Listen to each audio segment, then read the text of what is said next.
Hey folks, it's Alex here. If you've been scrolling through GPU forums for the past few weeks, you'll know the feeling. There's a lot of hype, a lot of this is the fastest card ever chatter, and then there's the lingering doubt that maybe it's a bit too much for what you actually need. Today I'm going to cut through some of that noise and give you a grounded look at the GIGABYTE N4090AERO 24GD, the RTX 4090 based card that's been turning heads in the high-end gaming community. Link is in the description if you want to check the product details on Amazon. I'll walk through how this card behaves in a real-world build, point out where it shines, and flag the hidden trade-offs that can make it feel like the wrong purchase for certain setups.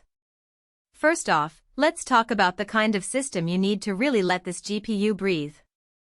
The RTX 4090 architecture is a beast. It's built on NVIDIA's AERO Lovelace silicon, 4th-gen Tensor cores and 3rd-gen RT cores, so the raw compute power is there.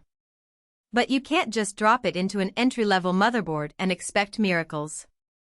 In my own testing, I paired the GIGABYTE AERO with a 16-core Intel i9-13900K, 32GB DDR5 memory, and a 1000W Platinum PSU.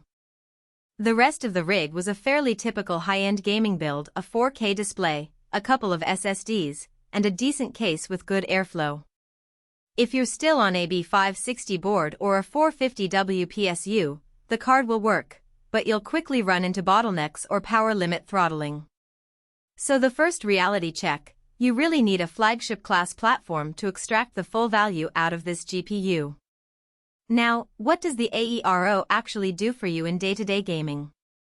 I ran a mix of titles that span from the raw rasterizer of Cyberpunk 2077 to the heavily ray-traced worlds of Metro Exodus.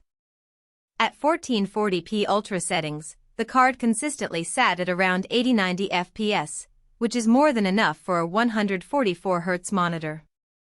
At 4K, many of the newer releases like Baldur's Gate 3 and Hogwarts Legacy hovered in the 55-70 FPS range with DLSS 3 enabled, which is still smooth for most players. The 24GB of GDDR6X Memory, paired with a 384-bit bus, really shines when you start pushing high-resolution texture packs or using 8K monitors. In my own workflow, I also used the card for a few minutes of video editing in DaVinci Resolve, and the GPU accelerated effects rendered significantly faster than my previous RTX 3080. For creators who dabble in 3D rendering or IBIST upscaling, that extra memory can be a genuine productivity booster, not just a marketing number. Heat and acoustics are where the AERO diverges from the more budget-friendly RTX 4090 variants. GIGABYTE opted for a 3-fan WINDFORCE cooler, which feels more like a mini turbo system than a typical blower design you see on many RTX 4090 cards.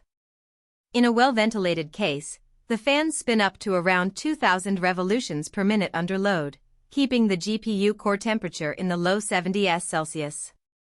That's impressive because it means you'll see less thermal throttling during long gaming sessions.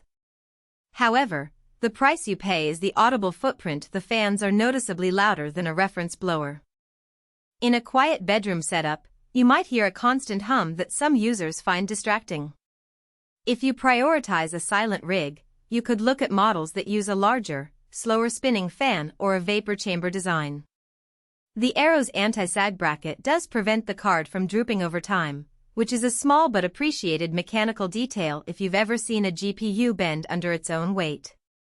Another practical point to consider is the dual BIOS feature. GIGABYTE includes both a performance mode and a quiet mode, which you toggle via a button on the card.